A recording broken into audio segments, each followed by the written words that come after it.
नमस्कार. अनटोल्ड स्टोरीच्या माध्यमातून तुमच्यापर्यंत मी विविध गोष्टी आणत असतो आणि आज मी तुम्हाला एक वेगळाच भाग सांगणार आहे आणि तो म्हणजे आजच्या अनटोल्ड मध्ये तुमच्या समोर विषय मांडतोय तो आहे वेळेचं अचूक गणित, वक्त का सही नियोजन. मित्रांनो, बऱ्याच वेळा माझ्याकडे येणारी मंडळी मला विचारतात, तू लायन्स क्लब मध्ये, तू श्री समर्थ व्यायाम मंदिर मध्ये, खो खो संघटनेमध्ये आहे, BNI मध्ये आहे, MBC मध्ये आहे, पुस्तकं लिहितो, युट्यूबचे चॅनल आहे, काय काय करतो, तुला कसं काय जमतं, तुझ्याकडे पण 24 तासच आहेत, कसं काय जमतं. आणि मग तो भाग चर्चा करताना त्यांना कुठेतरी माझ्या बोर्डवरती माझा रोजचा चार्ट दिसतो आणि मग मला सांगतात, अरे आम्हाला पण एकदा टिप्स दे ना वेळेचं अचूक गणित करण्याकरता. मित्रांनो, आज तुमच्या समोर मी त्या टिप्स मांडणार आहे ज्या माझ्या येणाऱ्या पुस्तकामध्ये पण आहेत, पण तुमच्याकरता खास करून या टिप्स तुम्हाला नक्कीच आवडतील ऐकायला आणि या निमित्ताने तुम्ही वेळेचं नियोजन करू शकाल अशी मला खात्री वाटते. एक तुमच्या समोर एक कल्पना मांडतो. ऑफिसात सर्वात लाडका कोण असतो? लाडका तोच असतो की जो हवा हवासा वाटत असतो. आणि हवा हवासा कोण वाटतो? जो व्यक्ती कुठली हाक मारल्यानंतर उपलब्ध होतो, काम करायला तयार असतो. जो व्यक्ती रेडी असतो, काही सांगितलं नाही, माझ्याकडे वेळ नाही, माझ्याकडे बरीच कामं पडली आहेत, हे एवढं आहे, हे तेवढं आहे, त्या माणसाकडे त्याला टाळलं जातं. यायला ह्याच्याकडे गेल्यानंतर डोक्यात दुखी. पण तो व्यक्ती जसं पु ल देशपांडेचं नारायण, की त्याला काही सांगितलं की तो स्वतःहून समोर हजर आहे. कुठे जायचंय करूया, हे करायचंय करतो ना, ते करतो ना. म्हणजे या माणसाला स्वतःचं काम आहे की नाही, तो दुसरी कामं सहजगत्या करू शकतो कारण त्याला आनंद वाटतो. दुसऱ्याचं काम करताना आनंद वाटतो. ती नारायणी एक संस्कृती आहे आणि ती संस्कृती तो कोची करू शकतो. त्याकरता तुम्हाला एक नक्की सांगू शकतो, क्रमांक 1चं टीप, मी वेळ बनवतो, नवीन कामासाठी जागा मीच तयार करतो. तत्व हे फार वेगळं आहे. कारण तुम्ही जर म्हटलं, उदाहरणार्थ रुझवेल्टचं एक सुंदर वाक्य आहे, whenever you are asked if you can do a job, tell them certainly I can. Then get busy and find out how to do it. आपण नकार घंटाच वाजवतो. महाराष्ट्रीयन संस्कृती तुम्हाला गंमतशीर वाटेल. मी जेव्हा माझी वकिलीची सुरुवात केली बँड्रा कोर्टात, त्यावेळेला मला गंमत वाटायची. तिकडच्या वकिलांना काही सांगितलं ते सांगा हो जाएगा, त्याला काही माहिती नाही तरी हो जाएगा, त्याची ओळख नाही, हो जाएगा, आपका काम हो जाएगा, बस आप पैसा तयार रखो. ही एक मेंटॅलिटी आहे. आणि मेंटॅलिटी आपल्याला नकार घंटा वाजवतो ना, हे नाही नाही मी ते करत नाही, ते मी नाही करत, माझं फक्त एवढंच विश्व आहे. पण त्या विश्वाच्या पुढे कधी जाणार, पुढचं कधी शिकणार?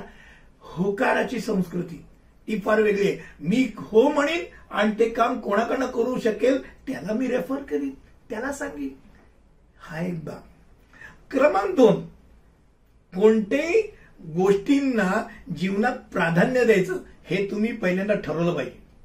बऱ्याच वेळेला असं होतं की आपण सगळ्यालाच प्राधान्य देतो आणि मग होतं काय की नक्की कुठची गोष्ट आपल्याला प्राधान्याने करायची विसरतो आणि मग प्राधान्यक्रम विसरलात तर जी गोष्ट आवश्यक आहे ती राहून जाते, त्याकरता वेळ राहून जातो.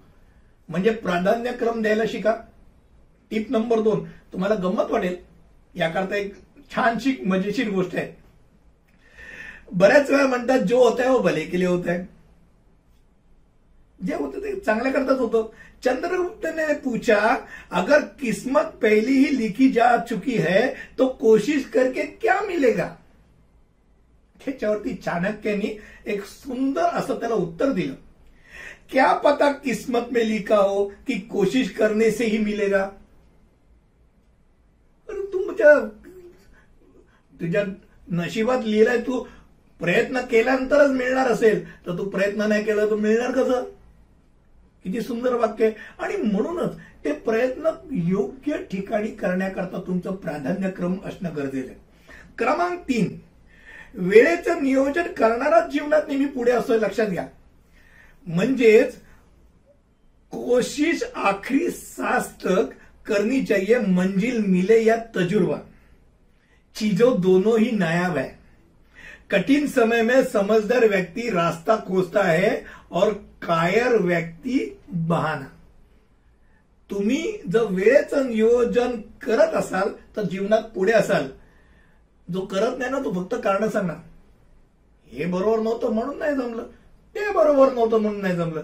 अरे तू काहीच केलं नाहीस, तू काही नाही केलं. जो करणारा व्यक्ती तो करत जातो. चुका तर करतो, चुका काम करणाराच व्यक्ती करतो. काम न करणारा व्यक्ती चुकतच नाही, कारण तो काही करतच नाही. क्रमांक 4, वेळ काढल्याने होतो तो बाजारात विकत मिळत नाही. तुमचे 24 तास तुमच्याच खिशात असतात ना, ते तुम्ही कसे वापरायचे. मी 12 तास झोपीन, कमी 6 तास झोपीन, कमी 20 तास झोपीन, हे तुम्ही ठरवणार. तुमचा वेळ तुमचा आहे. Ordinary people think merely of spending time. Great people think of using it आणि युझिंग इट स्मार्टली. तेव्हा फार महत्वाचं एक वाक्य तुम्हाला परत एकदा अजून एक ऐकवतो. फ्रँकलिन फिल्डनी हे वापरलेलं होतं. The great dividing line between success and failure can be express in 5 words. I did not have time. मला वेळ नव्हता म्हणून मी केलं नाही, मी केलं नाही म्हणून मी यशस्वी ठरलो नाही. केल्याने होत आहे, हे वाक्य महत्वाचं आहे. 5वा पॉइंट, मोठ्या कामाचे भाग करत छोटी छोटी कामे मी करून ती वेळेत संपवतो. खूप मोठं काम काढलं नाही जमत, ते वेळेत संपत नाही, त्याचे छोटे छोटे भाग करा. छोटे छोटे भाग करून एक एक भाग संपवा. तुम्हाला कळणार पण नाही मोठं काम कधी झालं. तसंच पॉइंट क्रमांक 6, उद्याचे पुढच्या तासाचं गणित बदलू शकते याची मला जाण आहे आणि तसाच मी वेळ बनवतो. म्हणजेच मी जर आज प्लॅनिंग करत करत काम करत गेलो तर त्यांनी पुढच्या तासाचं पण गणित बदलणार, हे माझ्या डोक्यात आहे. मी जर आज खाली गेलो तर मी खालीच जाणार आहे. आणि take care of the minutes and the hours will take care of themselves.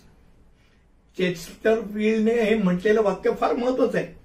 तुम्ही तुमच्या हातात असलेल्या पहिल्या मिनिटांचा तर हे घ्या, तास बरोबर त्याची काळजी घेतील. मिनिटांची काळजी घ्या, क्षणांची काळजी घ्या, क्षण परत येत नाहीत. पॉइंट क्रमांक 7, जो 50 गोष्टी करतो तोच 51वी गोष्ट करतो. मी नेहमी बऱ्याच वेळा माझ्या बऱ्याच विद्यार्थ्यांना ही हौशीने सांगत असतो, यार तू 50वी गोष्ट करत असेल तोच 51वी गोष्ट करणार. आणि जो काहीच करत नाही तो एकदमच बिझी असतो, फारच बिझी असतो, तो काहीच करू शकत नाही.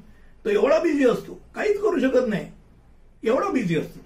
It's not enough to be busy, so are the ants. The question is what are we busy about. Henry डेव्हिडनी सुंदर वाक्य म्हटलंय, मुंग्या सुद्धा भरपूर काम करत असतात. आपण पण मुंग्यांसारखं जीवन जगतो, पण कशा करता काम करतो हे तर नक्की ठरवा. बिझी कशात आहात तुम्ही. पॉइंट क्रमांक 8, कोणत्या कार्यक्रमांना प्राधान्य द्यावे हे आपल्याला ठरावे लागते आणि त्या प्राधान्याप्रमाणे तुम्ही तुमचं एक शेड्युलिंग केलं पाहिजे. पॉइंट क्रमांक 9, मी जास्त कामे घेत नाही, घेतलेली वेळेत करतो आणि त्यामुळे कामाचा ताण नाही, आनंद मिळतो. म्हणजे बघा, तुम्ही ठरवलं मी आज दिवसात 5 कामं करणार, 5 मधली 3 केली, 3चा आनंद मिळतो ना. 5च्या ठिकाणी तुम्ही ठरवलं मी 10 कामं करणार आणि 10 कामामध्ये 3च केली, 7 नाही केली, त्या 7चं बर्डन येतं, कामाचा आनंद जातो. तुम्हाला काय झेपेल, कितपत झेपेल त्याच्यापेक्षा 1-2 कामं एक्स्ट्रा ठेवा आणि काम करायचा प्रयत्न करा. क्रमांक 10, मी दैनंदिनी लिहितो. वेळेत राहण्यासाठी ती आवश्यक असते. बऱ्याच वेळेला ना मी खूप काम करतो. काय करतो बाबा, लिहून तर काढ. तू आज दिवसाचं शेड्यूल तर कर. तुझं शेड्युलिंग दिवसाचं नसेल तर महिन्याचं शेड्युलिंग आणि वर्षाचं कुठून होईल. लोक म्हणतात मी आयुष्याचं प्लॅनिंग केलं. अरे बाबा, दिवसाचं तर प्लॅनिंग कर. पहिले दिवसाचं कर, मग आठवड्याचं, मग महिन्याचं, मग वर्षाचं, मग आयुष्याचं. पहिले दिवसाचं तर कर, मग दिवसाचं केलं की मग तासाचं प्लॅनिंग करून करायला जमेल. तेवढी तुला क्षणाची आणि तासाची किंमत कळेल. बरोबर. त्यानंतर पॉइंट क्रमांक 11, मी श्वास घेण्यासाठी प्रत्येक 2 कामामध्ये जागा ठेवतो. त्याला आपण ब्रीदिंग स्पेस म्हणतो एक प्रकारे. ब्रीदिंग स्पेस नसेल तर बऱ्याच वेळेला फेलियर होतो. मोठी माणसं बऱ्याच वेळेला तुम्ही विचार करा, काही नेते मंडळी आहेत मी पाहिले, जवळ न पाहिलेले म्हणजे प्रिन्सिपल मनोहर जोशी, मुख्यमंत्री असताना सुद्धा ही व्यक्ती 5 मिनिटं लवकर येऊन उभी राहायची कार्यक्रमाला. म्हणजे कार्यक्रमाला मुख्यमंत्री मनोहर जोशी बोलवायचे असतील तर आयोजकच एकमेकांना राहिले, बाबा 1 तास अगोदरची वेळ द्या. ही व्यक्ती वेळेत येते आणि मग त्यांच्या ठरलेल्या वेळी निघून जाते.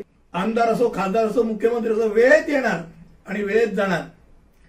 पण वेळेत जाणार, त्या वेळेत इकडून तिकडे जाताना जो ट्रॅफिक असू शकतो, काहीतरी वेळ मध्ये, त्याला बफर टाइम म्हणतात. तो बफर ठेवून जर करणारा असेल तरच ते जमतं, हे डोक्यात ठेवा. बऱ्याच वेळेला 1 मिनिट में जिंदगी नहीं बदलती, पर 1 मिनिट सोच कर लिया गया फैसला पूरी जिंदगी बदल सकता है.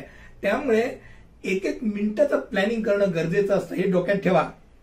12 क्रमांक, वेळेची विभागणी व कामाची विभागणी यावर लक्ष द्या. कुठच्या वेळेत किती काम होईल ह्याचं गणित तुम्हालाच तुमचं केलं पाहिजे. क्रमांक 13, ज्या दिशेला जात असाल त्या दिशेची कामं निपटायला शिका. मी चेंबूरला गेलो, मी गिरगावला गेलो, परत चेंबूरला गेलो. मूर्ख माणूस आहे तू. एकदा चिके गेला तर तिकडची कामं निपटणार, ती डायरेक्शनची सगळी कामं निपट. इकडे गेला तर इकडची निपट. वर खाली नाही करायचं. Lack of direction not lack of time is the problem. We all have 24 hours day. तुला नाही, मला पण तेवढेच तास आहेत, पण तुमचं प्लॅनिंग बरोबर असेल. हे झिगलारनी दिलेलं सुंदर वाक्य आहे. तुमचं प्लॅनिंग बरोबर असेल तर तुम्ही तासात परफेक्ट गणितात बसू शकता. क्रमांक 14, आपण कसे व कुठे कुठे जातो यातील प्रवासासाठीचे गणित महत्वाचे असते. मी मगाशी म्हटल्याप्रमाणे हे बफर करण्याकरता तुमचं प्रवासाचं गणित पाहिजे. ही गोष्ट पुढे पुढे विद्यार्थी नंतर कार्यकर्ता मोठा मोठा जसा होत जातो तसा तो हे गणित फार महत्वाचं. नेत्याला तर 100% लागतो. बोलणाऱ्या व्यक्तीला, इकडे तिकडे जाणाऱ्या प्रोफेसरना हे गणित जमवावं लागतं. त्यानंतर येईल 15वा पॉइंट, जसा जसा पैसा व पद येत जातं तसं तसं वेळेचं नियोजन हे फार महत्वाचं ठरतं. अब्राहम लिंकनचं एक खूप सुंदर वाक्य आहे. Give me 6 hours to chop down a tree and I will spend the first 4 hours sharpening the axe. पहिले 4 तास मी कशावर घालीन, तर ती जी काय कुऱ्हाड आहे त्या कुऱ्हाडीचा धार काढण्यात 2 तासात 2 मिनिटात होते. धार नसलेल्या कुऱ्हाडीने वापर करून वेळेचं नियोजन नाही करणार. म्हणजे मी नियोजन व्यवस्थित केलं तर काम कसं पटापट होतं, हे डोक्यात घ्या. क्रमांक 16, आपल्याकडे असणाऱ्या डिजिटल उपकरणांचा योग्य वापर करा. वेळेची गरज ओळखायला शिका. बऱ्याच वेळा काय होतं, हातात मोबाईल असतो, तो मोबाईल आहे ना आपला बराच वेळ खाऊन टाकतो. आपल्याला कळत नाही नक्की कशा करता तो मोबाईल आहे, आपल्याला मदत करायला का आपल्या वेळेचा सत्यानाश करायला. मोबाईलचा वापर पण व्हायला पाहिजे, म्हणजे डिजिटलचा पण वापर व्हायला पाहिजे, पण तो योग्य प्रमाणात. तो योग्य प्रमाण काय हे तुम्ही ठरवा. कारण amateur sit and wait for inspiration, the rest of us get up and go to work. म्हणजे ते शिकवू असतात ते काय करतात, मला आता कोणीतरी काहीतरी देईल आणि मग मी काहीतरी करीन. स्फूर्ती कुठून येईल, अरे कुठून येईल का, काम तर करायला लाग. स्फूर्ती येईल आपाप, कामच करत नाही. क्रमांक 17, वेळ म्हणजे सोने आहे, झोपेत वाया घालू नका. झोप पण गरजेची नाही असं नाही, पण पूर्ण झोपायला काम नसताना पण अगदी आराम करता डुलकी करतो, आराम करतो डुलकी करतो. अरे किती तास, ती पण ठरव. तुझ्या शरीराला किती थकवलं तेवढी झोप काढ. फ्रेश झाला काम करायला लाग. 24 तासच आहेत हे डोक्यात राहू दे. Until you value yourself, you will not value your time. Until you value your time, you will not do anything with it. फार सुंदर वाक्य आहे स्काउट पेकचं, कारण त्यात वेळेचं महत्व आणि वेळेची किंमत त्यांनी सांगितली. क्रमांक 18, इतरांना वेळेचा स्वतःसाठी उपयोग करायला शिकवा. सबको मिलता है, जिंदगी बदलने के लिए, पर जिंदगी दोबारा नहीं मिलती वक्त बदलने के लिए. वेळेचं नियोजन का महत्वाचं आहे लक्षात आलं. पुढे जाऊया. पॉइंट क्रमांक 19, जे मला जमतं तेच मी करणार, जे मला येत नाही त्यात मी वेळ वाया घालवणार नाही. कुठे वेळ वाया घालवायचं नाही हे डोक्यात आलं. आणि शेवटचा मुद्दा क्रमांक 20, स्वप्न बनवणारा मी स्वप्नात नाही रमणार. Do not dwell in the past, do not dream of the future, concentrate the mind on the present moment. Gautam बुद्धांनी हे खूप सुंदररित्या वाक्य सांगितलेलं आहे. वेळेचं नियोजन करत राहा, तुम्हाला त्याचा फायदा नक्की मिळेल. नियोजन करणारा व्यक्ती पुढे जातो, तो पुढे जातो, बाकीचे बघत बसतात. हा पुढे का चालला, हा पुढे, अरे पुढे का चालला, पण तो करतोय म्हणून पुढे चालला. करणारा व्यक्तीच पुढे जाणार. मला असं वाटतं 21 आणि छोटे मुद्दे मी तुम्हाला सांगितले, जे मी माझ्या जीवनात आचरणाचा प्रयत्न करतोय आणि पुढे पुढे पुढे पुढे कसा जायचा तो प्रयत्न माझ्या परीने करतोय. तुम्हाला ते आवडले ना, नक्कीच सांगा. आणि वेळेचं अचूक नियोजन हे माझं पुस्तक पण येत आहे, त्यात पण बरेचशा काही गोष्टी मी लिहिलेल्या आहेत, त्या तुम्हाला आवडतील नक्कीच, असं मला खात्री वाटते. पुन्हा भेटूया अनटोल्डमध्ये असंच काहीतरी वेगळं काहीतरी ऐकण्याकरता. तिथपर्यंत धन्यवाद.